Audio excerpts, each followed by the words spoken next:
Hello everyone, welcome. My name is DJ and today we are going to talk about what we can do now that the election is over. So, I filmed this video before the final votes have been counted in the United States for the election year of 2020. What President Kennedy said in his speeches, ask not what your country can do for you, but what can you do for your country? And that is something we can look into due to the issues that we have seen on a national level, on a statewide level, and also on a local level. One of the things that you can do now that the election is over, or just about over, once the final ballots have been counted. I want to say wait for the Electoral College, but let's be honest, the things I'm going to ask of you has not much to do on the federal level of things. This is more of on the state and local, some ideas that I have heard, that I have done personally, and that I've seen others do. One thing that we can do is pay attention to the politicians that have been elected to represent us. That means sign up for their newsletter. I have signed up for my senator and representatives newsletter that they send out if maybe once a week. And this is on the state level and on the federal level representatives and senators, because we have two sets of those. Some people seem to forget that. How do you sign up, you may ask? I will put down a link below of where you can sign up for the senator and representative that represents you on the federal level, because you can go to that, put in your address, their name will pop up, and you'll just put in your information and you'll be signed up for the newsletter. Newsletter usually tells you which committees they are in, which issues that they primarily are talking about, and things they have done in your state or locally near to you. Sometimes they even communicate when they're doing a town hall, so it's not as hush-hush. It's like, only certain members knew, and it's code for it. Usually people who sign up for the newsletter kind of knew about this.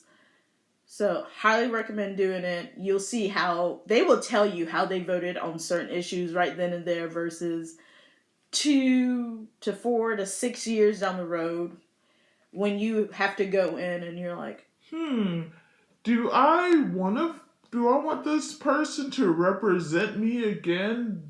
What issues did they vote on? How did they vote while I was living in their area? You could just keep up with the then and there and know, because usually they put that information of, we've discussed this bill. We talked about this nominee. This is what I said. Here's a video of the speech I gave, which is legitimately what they have done. I'm signed up for the state I grew up in and the current state I live in.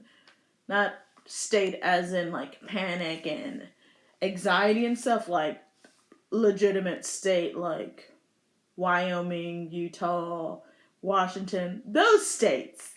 Another thing you can do is sign up to follow their social media platforms. The one way you can do that is just type in their name, or if you go to look them up on the website down below, or you go to the state level website and sign up for your senator and representative newsletter. It usually shows you like their Twitter handle, their Facebook page, sometimes an Instagram. Also, sometimes, now in these days, states will have their own Twitter handle or Facebook page where they live stream meetings that they're having. So you can see then and there what's going on behind closed doors. Because, democracy should be transparent. And this is one way we are getting better at being transparent. You notice this election that when you went to vote, you didn't have as many options to vote. As in, I only had 2 places where I could walk in and vote on election day. And there was at least a 2-hour wait. You know what you can do? Not ask what your country can do for you, but what you can do for your country. More specifically, your city, your area, your block. you can sign up to be a poll worker for the next election. One way you can do this is go to usa.gov and then search on the voter tab, voter information, and get dropped down into the index of where you can sign up to be a local poll worker. Or you can go to your official state website or go to your county website. Usually is the most efficient way to start. Go to your county website, sign up to be a poll worker, because in maybe some people might have an election next year, but I know for sure in 2 years, in 2022, we are having an election. Even though a presidential candidate may not be listed, there will be senators listed, there will be representatives listed. Those are pretty prominent people who help with issues in your area, in your state, and many people seem to let that slip their mind, but those people, they are just as important as the president, the vice president, or the Supreme Court, and that we let that slip our minds, but they make more laws that affect us each and every day than what happens on the federal level. Yes, what happens in Washington D.C. and how they delegate is important, but it is just as important on the state level that we get involved with those candidates. Another thing to help us to get more involved and to help our country is to help our local community. If you see issues that are happening, you can help. Many people have this thing of, oh, well, I'm just going to say something and hope it gets done. When in reality, sometimes it's because there is a lack of presence of people, of numbers of people. We basically need the manpower to do some things. If you notice that there's a lot of rowdy youth just roaming around the streets, see what after school programs that you can possibly volunteer for. There have been plenty of studies and communities who have noticed that when they have more after school programs, when they have more options for kids to learn discipline and do develop teamwork and leadership skills, they may not get involved in some unsatisfactory things. Attend your town halls. It is very important to attend town halls. Even if it's just, oh, well, it's usually 30 minutes and they don't talk about much. You will be surprised by what actually builds up over time in town halls. And, many people are like, I don't care. Or even if it's live streamed, try to watch it and see what's going on.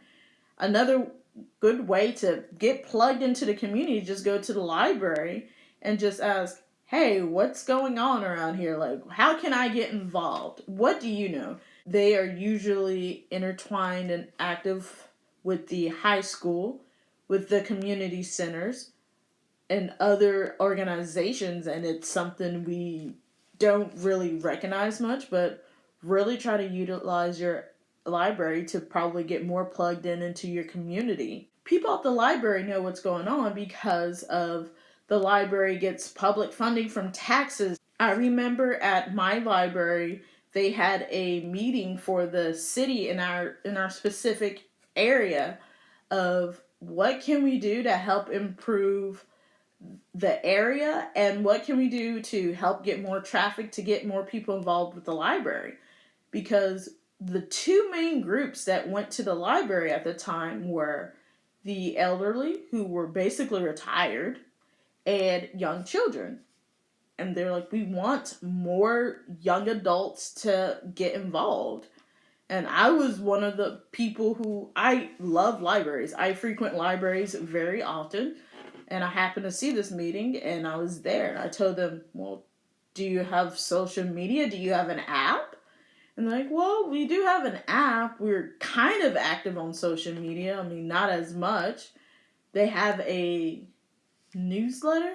Yeah, a weekly newsletter that goes out, which is fairly short, sweet, and to the point and doesn't blabber on. If there's a neighborhood watch, join your neighborhood watch. Get to know your neighbors. Some of the issues in some communities is because they don't know their neighbor. And there's many people who are transplants, basically people who are from out of state who move in and they're like, well, I don't know how to get to know my neighbor without walking up on their door and knocking and be like, hello neighbor, I'm your neighbor. maybe if there's a neighborhood watch, you go meet some of your neighbors. That way you don't have like random stare downs when you're going to your car in the morning, or you coming in the evening just like, This person's new. Have not seen them before. Why do they keep looking at me like that?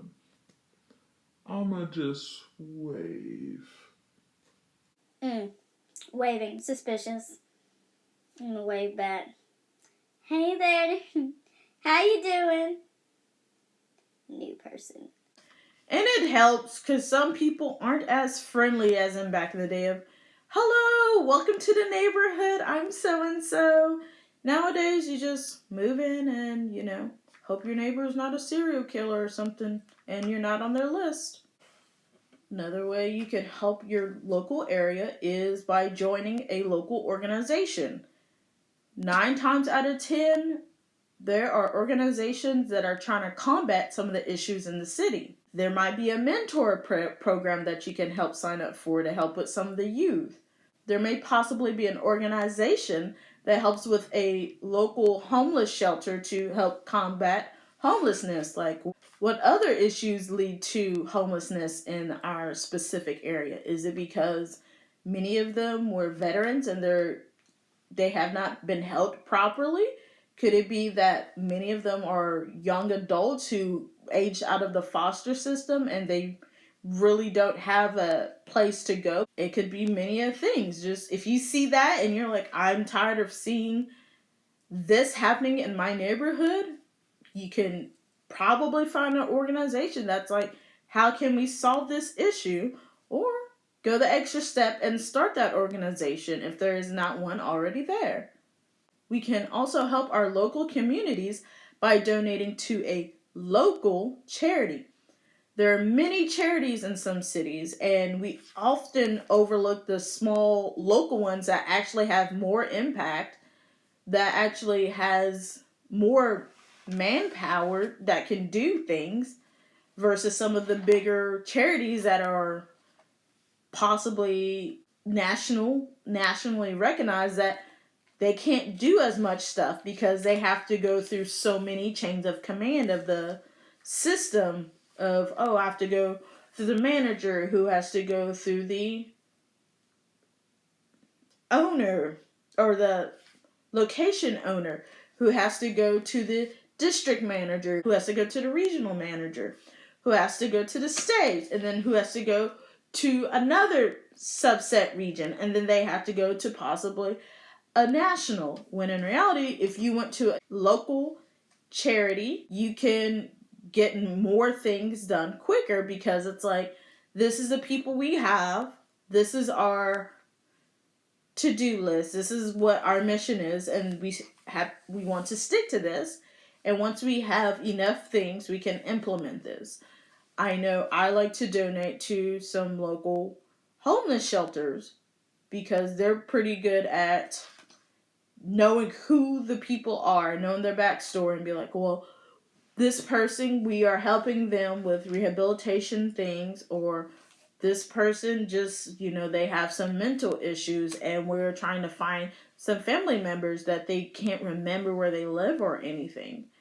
And mental issues go far between, or could range from anxiety, depression, schizophrenia, to possible this person may have dementia. And that's some things that we need to remember. I like to help local charities because you see things get done in a more timely manner, and you can also hold the people more accountable compared to nationally recognized charities where you have to go up a chain of command, and it's like, oh well, this got lost in communication, versus you go to the building or you go to their special committee meetings and they can tell you, this is what funding we have coming in, this is where half of it is going, and this is where the other half has to go. Any questions? You can count every single dollar down to the penny of where it's going. So pay attention to your local charities and help them out. They need it. Do not be afraid to email your senators, representatives, mayors, commissioners, your city council people, don't be afraid to email them and reach out and be like, hello, my name is so and so.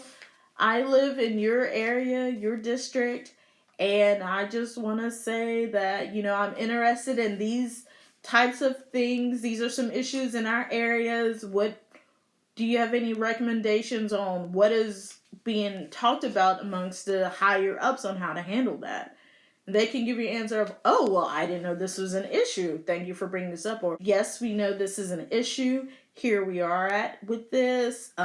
If you have any further recommendations, please contact me. Or here's someone else who's looking more closely into it. I have heard of it, but I'm not as involved due to other committees I am committed to. But here's their contact information if you want to stay more up to date in a timely manner with that. So do not be afraid to reach out with issues or just to say, hello, how are you? I'm one of the people that you're representing. I don't care about your political affiliation. I do care about some of your stances on some things. And because of your stances and how you look on that, this is how this could affect me. And these are some stories I have actually heard from some senators before when I visited a state capital where they're like, I had this issue come up, did not know much about it. I was going to vote a certain way, and then some of my people that I represent contacted me and let them know that if you voted for this, this is how this is going to impact us, and it's not going to work out well in the end. And I reversed my vote. And sometimes that senator, that representative, knowing that you contacted them and let them know what is going on, could possibly change how they vote, and they might be able to pass along that information to senators or other representatives who are also in that same predicament. Thank you for watching. I hope you find some ideas to go out and help your local community. Or maybe there's some issues you see on the state level, maybe even on the federal level, that you feel like, I want to help with that. I want to help be a problem solver and not just a complainer on the side. Remember, democracy is not a spectator sport. Ask not what your country can do for you, but what you can do for your country.